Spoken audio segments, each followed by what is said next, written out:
जो काले किसान के खिलाफ कानून आए थे, 3 कानून, जो काले किसान के खिलाफ कानून आए थे, 3 कानून।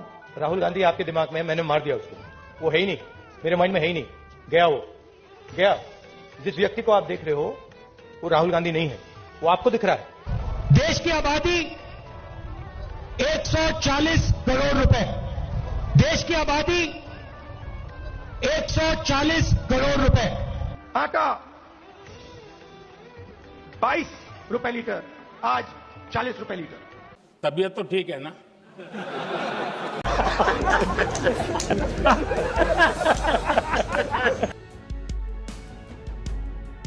उनको जानबूझकर बेइज्जत करने की कोशिश की जाती है।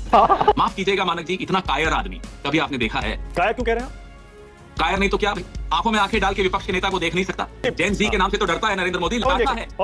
आपने कहा डरता है, जैसे राहुल गांधी बोलते हैं ना डरता है, आप भी वैसी भाषा यूज कर रहे हैं। क्यों डरते हैं? तो बोल सकते हैं। इंग्लिश की परछाई इनकी इज्जत नहीं करेगी, आज आप लिख कर ले लीजिए। इतना पिछवाड़ा लाल कर दूंगा। आपकी मजबूरी होगी, करिए आप इज्जत, मेरी कोई मजबूरी नहीं, मैं नहीं इज्जत करूँ। तो क्या है? रखे हमारी पट्टी पे कटा, फिर भी इज्जत नहीं करेंगे, जाए। आप एक बार नरेंद्र मोदी को विपक्ष में बैठकर और सवाल पूछते देखना चाहते हैं, और इधर से राहुल गांधी प्रधानमंत्री के तौर पर उसका जवाब दें। लग नहीं रहा है पवन जी, अभी लग नहीं रहा है कि आपका वो सपना समझ सकता हूं। ये भगोड़े हैं, ये भाग लेंगे, लिख लीजिए आज आप। जब काटने की औकात नहीं होना तो भौंकना भी नहीं चाहिए। तो हाँ जी, राम राम जी। डिबेट शो की एक और मजेदार वीडियो में आप सभी का स्वागत है। दोस्तों, आज की डिबेट वीडियो होने वाली है न्यूज एंकर मानक गुप्ता और संबित पात्रा जी के अनुसार स्वर्गीय शीला दीक्षित जी के चप्पल उठा के घूमने वाले कांग्रेस के नेता पवन खेड़ा के बीच में। दोस्तों, जब से राहुल गांधी जी को पुतिन के साथ डिनर पे नहीं बुलाया गया है, चमचे बौखलाए घूम रहे हैं, बोलने की तमीज भूल गए हैं, एकदम मर्यादा भूल गए हैं। ऐसा ही कुछ देखने को मिला है इस वीडियो में। दोस्तों, वीडियो बहुत मजेदार होने वाली है, आप अनुरोध अंत तक जरूर देखना। अगर आप चैनल पे पहली बार आए हैं या चैनल को अभी तक सब्सक्राइब नहीं किया है तो चैनल को सब्सक्राइब भी कर लेना। चलिए दोस्तों, मेन वीडियो स्टार्ट करते हैं। ये टीवी वाले भाई पिक्चर चालू करो बे। पवन जी, बीजेपी कह रही है राहुल गांधी बड़े बड़े मौकों पे नहीं जाते। 15 अगस्त, 26 जनवरी, राष्ट्रपति के इतने सारे मौके आए, सब जगह बॉयकॉट कर जाते हैं आप।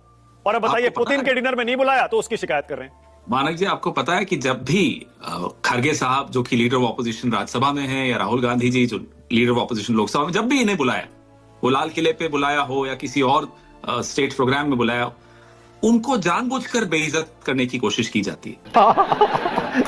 5वीं 6ठी रो में बैठाया जाएगा, कोई बात नहीं, आप करिए। अगर वो नहीं गए तो इसका मतलब आप बुलाएंगे नहीं, आप परंपराओं को तोड़ देंगे। खैर, परंपराओं का पालन करने की उम्मीद अब इनसे रखने बेकार है। ये वही लोग हैं जिन्होंने मुख्य चुनाव आयुक्त की सिलेक्शन प्रक्रिया में चीफ जस्टिस को हटा दिया, बाहर कर दिया। तो इनसे आप क्या उम्मीद करेंगे? ये विपक्ष के साथ संबंध इन्होंने शुरू से खराब रखे हैं, जानबूझकर खराब रखे। और आज संबंध इतने खराब हो गए मानक जी कि इन्हें लगता है कि कहीं विदेशी मेहमान के सामने इनकी पोल ना खुल जाए, कहीं कुछ बोल न दें। अरे आप संबंध ठीक रखिए ना, हम तो देश के हित की ही बात करेंगे, आपकी तरह थोड़ी हैं।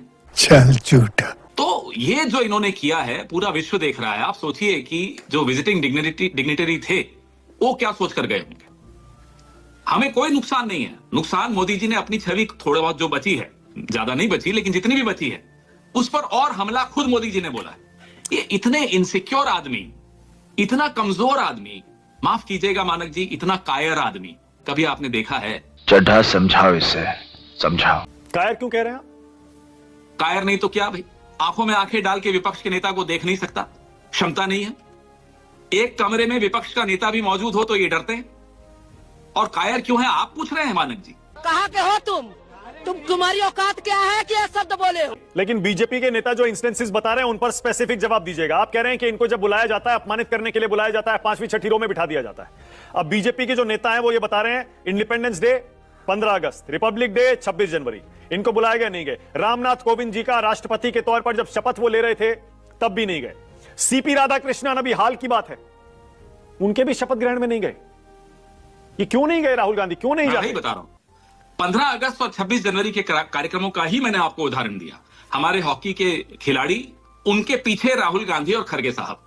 गजब बेइज्जती है। आप बहुत पुराने पत्रकार हैं, मुझे याद, अच्छी तरह याद है, आपको भी याद होगा, सुषमा स्वराज जी को कहां बैठाया जाता था जब लीडर ऑपोजिशन थी वो, या अरुण जेटली जी को हम कहां बैठाते थे जब वो लीडर ऑपोजिशन राज्यसभा के थे, आपको अच्छी तरह याद है।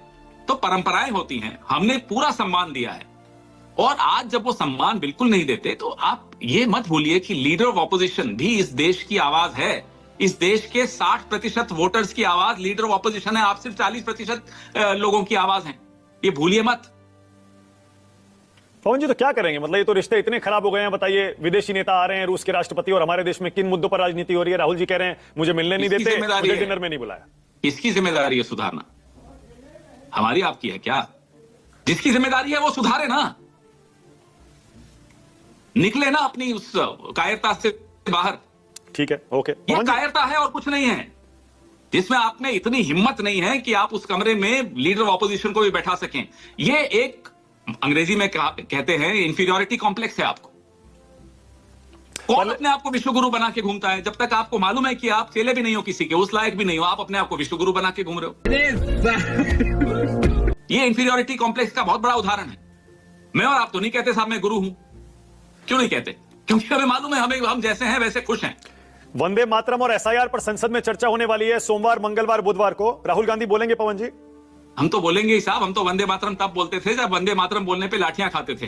इनकी तरह नहीं है, कायर लोग नहीं है हम तो तब वंदे मातरम बोलते थे। ये अब जब आजादी मिल चुकी, अब आए साहब वंदे मातरम बोलेंगे। वाह, कमाल है। दे दीजिए इन्हें भारत रत्न, दे दीजिए इन्हें परमवीर चक्र। नहीं, मैं ये पूछ रहा हूं पवन जी, क्योंकि अक्सर राहुल गांधी कहते थे और आप भी कहते थे ना, आपके सारे नेता, संसद में राहुल गांधी बोलते हैं तो क्या वो भूकंप आता है, भूचाल आता है? तो सोमवार, मंगलवार, बुधवार को आएगा भूचाल संसद में? ये पूछ रहा हूं। आप देखे जाइए। हम तो बोलेंगे। हाँ। हमको जो मन की बात हमारे है वो हमारे मन की बात नहीं है। हाँ। इस देश के 60% लोगों के मन की बात है, हम जरूर बोलेंगे। अच्छा, वो हाइड्रोजन बम का क्या हुआ? बिहार के बाद ये कह रहे थे कि बिहार पर भी कुछ ला रहे हैं पवन जी। अरे साहब, बिहार पे भी आएगा, वाराणसी पर भी आएगा, और आप चलाएंगे, मुझे मालूम है, आप पर भरोसा है मुझे। Okay, all right. यानी कि अभी पवन खेड़ा, क्योंकि जो कांग्रेस के रणनीतिकार हैं, राहुल गांधी के रणनीतिकार हैं, जो क्लोज ग्रुप है, उसमें पवन खेड़ा एक इंटीग्रल पार्ट है। पवन जी बता रहे हैं कि अभी इन्वेस्टिगेशन चल रहा है, इंक्वायरी काम चल रहा है, खोद कर सबूत निकाले जा रहे हैं। वोट चोरी के सबूत बिहार में रखेंगे यानी पवन जी? कांग्रेस में तरक्की के लिए चमचागिरी जरूरी है। जो आज एसआईआर के नाम में बंगाल में हो रहा है, गुजरात में हो रहा है और अन्य राज्यों में करने की कोशिश की जा रही है, वो सब आपके सामने जरूर रखेंगे। न्यूज 24 अकेला चलाए, उससे क्या होगा मैं नहीं जानता। हाँ। लेकिन अब इस देश के प्रबुद्ध नागरिकों को भी जागना पड़ेगा, बुद्धिजीवी वर्ग को भी आगे आना पड़ेगा। जैसे आप लोग सब आए थे अन्ना हजारे के साथ हमारे खिलाफ, अब क्यों डरे हुए हो साहब? अब भी निकलिए। अब आपके बगैर हम अकेले अधूरे हैं, ये मैं बता दूं आपको। हमें आपकी जरूरत है, इस देश की जरूरत है। कैसे आदमी तूने पाल रखे हैं तेजा? साले 10-10 हजार का सूट पहनते हैं और अकल 10 पैसे की भी नहीं है। नहीं पवन जी, जैन जी के नाम से तो डरता है नरेंद्र मोदी, लेकिन जो जैन जी नहीं है, बुजुर्ग लोग हैं, बहुत अनुभवी लोग हैं, उनको कहिए सामने आए। पवन जी, इतनी कड़वाहट क्यों है?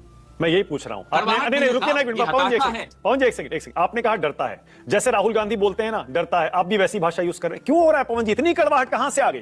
भाई देखिए, डरते हैं तो बोल सकते हैं। इंग्लिश में बोलूं एक line, respect has to be commanded not demanded. ये क्या कमांड करते हैं रिस्पेक्ट? आज इनको प्रधानमंत्री पद से हटा दीजिए। चलिए मैं इनको बोलता हूं, आपको बुरा लगता है इसलिए। आज इनको प्रधानमंत्री पद से हटा दीजिए। सुनिए, इनकी परछाई इनकी इज्जत नहीं करेगी। आज आप लिखकर ले लीजिए, तेरा पिछवाड़ा लाल कर दूंगा। ये इस काबिल नहीं है कि इनकी परछाई इनकी इज्जत कर सके, और आप चाहते हैं कि हम इनकी इज्जत करें? इज्जत कमाई है क्या इन्होंने? जो मेरे सामने इस देश के लोकतंत्र की हत्या करता है, मैं उसकी इज्जत करूंगा? क्यों साहब? मैं तो कोई मजबूर नहीं हूं, मैं नहीं करूंगा। डाल दे जेल में, डालना हो तो आपकी मजबूरी होगी, करिए आप इज्जत, मेरी कोई मजबूरी नहीं है, मैं नहीं इज्जत करूंगा। तू क्या है? तू क्या औकात क्या तेरा? जो जनता से चुन के आता है, चाहे वो एलओपी बने, सुनिए चुनकर आए हैं पवन जी, मैं ये कह रहा हूं, चाहे वो एलओपी बने 100 सीट जीतकर, चाहे वो 240 सीट जीतकर एनडीए की सरकार बनाकर पीएम बने, इज्जत तो सबको मिलनी चाहिए पवन जी। जी नहीं मिलनी चाहिए। इज्जत कमानी पड़ती है। नेहरू जी ने कमाई थी, आज उनकी इज्जत कर रहे हैं ये लोग, और आप उम्मीद करते हैं हम इनकी इज्जत करें? क्या ये इज्जत के काबिल हैं? दिल पे हाथ रख के अकेले में पूछिएगा अपने आप से, क्या ये इज्जत के काबिल हैं? पर जनादेश का ही सम्मान कर सकते हैं पवन जी। जनादेश का सम्मान किया हुआ है तो बैठे हैं ना, क्या हो गया उसमें? कर रहे हैं। और जनादेश के सम्मान के साथ साथ इनकी वोट चोरी का भी खुलासा कर रहे हैं। कहां है ये जनादेश? ये धनादेश है, जनादेश नहीं है। तकलीफ हुआ है बेचारे को। बोल धनादेश जी।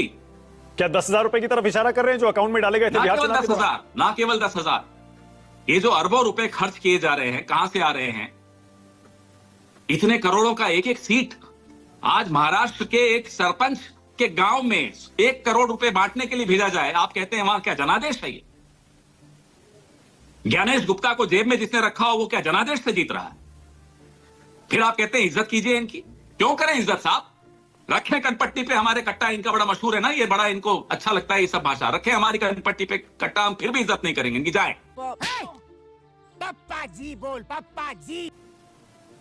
पवन जी फिर तो वही होगा, वो भी आपको क्यों बुलाएंगे? इनकी पार्टी में और लोग हैं जिनकी इज्जत करते हैं हम लोग, ऐसा नहीं है कि नहीं है। जस्ट क्योंकि वो बीजेपी में हम उनकी इज्जत नहीं करेंगे ऐसा नहीं है, लेकिन इस व्यक्ति की माफ कीजिएगा इज्जत करने लायक दो चार नाम ले लीजिए पवन जी फिर आज, किन की इज्जत करते हैं बीजेपी में? वो बेचारे मुसीबत में आ जाएंगे, कल ही बाहर कर देंगे उनको। अच्छा बुरा तो तू अपने बारे में सोच, वही अच्छा होगा। राजनाथ सिंह की बात कर रहे हैं क्या, या नितिन क्या गडकरी तो राजनाथ सिंह जी तो बोलते हैं कि नेहरू जी बाबरी मस्जिद बनाना चाहते हैं, एग्जैक्टली क्या इज्जत करेंगे साहब? हाँ एग्जैक्टली भाई, पहले आप लोग ही बोलते थे राजनाथ सिंह बहुत सबसे दोस्ती बनाकर रखते हैं, अच्छे संबंध बनाकर रखते हैं, मर्यादा की सीमा में रहते हैं, उसे लांघते नहीं। नुकसान हुआ होगा वहां तो बेचारे अब फिर उन्हीं की जैसे हो गए, उन्हीं के रंग में ढल रहे। पवन जी आपने मुझे कुछ महीनों पहले एक इंटरव्यू में कहा था कि आप एक बार नरेंद्र मोदी को विपक्ष में बैठकर और सवाल पूछते देखना चाहते हैं, और इधर से राहुल गांधी प्रधानमंत्री के तौर पर उसका जवाब दें। लग नहीं रहा है पवन जी, अभी लग नहीं रहा है कि आपका वो सपना साकार हो जाए। कि क्यों नहीं लग रहा मैं बताता हूं आपको। हाँ, जो प्रधानमंत्री उस वक्त संसद में नहीं बैठते जब राहुल गांधी भाषण देते हैं, आपको लगता है कि विपक्ष में जब होंगे संसद में बैठेंगे भाग लेंगे? ये भगोड़े हैं, ये भाग लेंगे। लिख लीजिए आज आप। जब काटने की औकात नहीं होना तो भौंकना भी नहीं चाहिए। लेकिन ये हारेंगे, ये भी लिख लीजिए आप। कितनी चोरी कर लें, बेटा तुमसे ना हो पाएगा। इस देश पे भरोसा रखिए। बंगाल में हारेंगे? मानक गुप्ता पर भरोसा है। हाँ, बंगाल में हारेंगे? बिल्कुल हारेंगे, क्यों नहीं हारेंगे? मतलब ममता बनर्जी जीतेंगी? बिल्कुल जीतेंगी, जिसको भी जीतना है जीतेगा, विपक्ष जीतेगा। तो विपक्ष तो वहां बिखरा हुआ है। मैं भी इनको एक मिनट याद दिलाने दो, ये इनका इतिहास, इनका भी बारे में याद दिला दो। क्योंकि अरे 500 करोड़ का भ्रष्टाचारी शीला दीक्षित के चक्कर उठाने वाले को चुप करो जरा। ये शीला दीक्षित के चक्कर उठा के चल रहा था, 500 करोड़ का प्रॉपर्टी बनाया हुआ है। इसको क्या चुप कराओ अंजना जी, ये भ्रष्टाचारी को चुप कराओ। बहुत खत्म, bye bye, tata, goodbye, गया। तो दोस्तों इस वीडियो में इतना ही। अगर आपने वीडियो अंत तक देखी है तो उम्मीद करता हूँ आपको वीडियो पसंद आई होगी। वीडियो के बारे में आपकी जो भी कोई राय है कमेंट्स करके जरूर बताएं। वीडियो को अंत तक देखने के लिए आप सभी का बहुत बहुत धन्यवाद। ऐसी मजेदार वीडियो देखने के लिए चैनल को सब्सक्राइब करना बिल्कुल न भूलें। चलिए दोस्तों मिलते हैं जल्द अगले वीडियो में, तब तक के लिए जय हिंद, वंदे मातरम।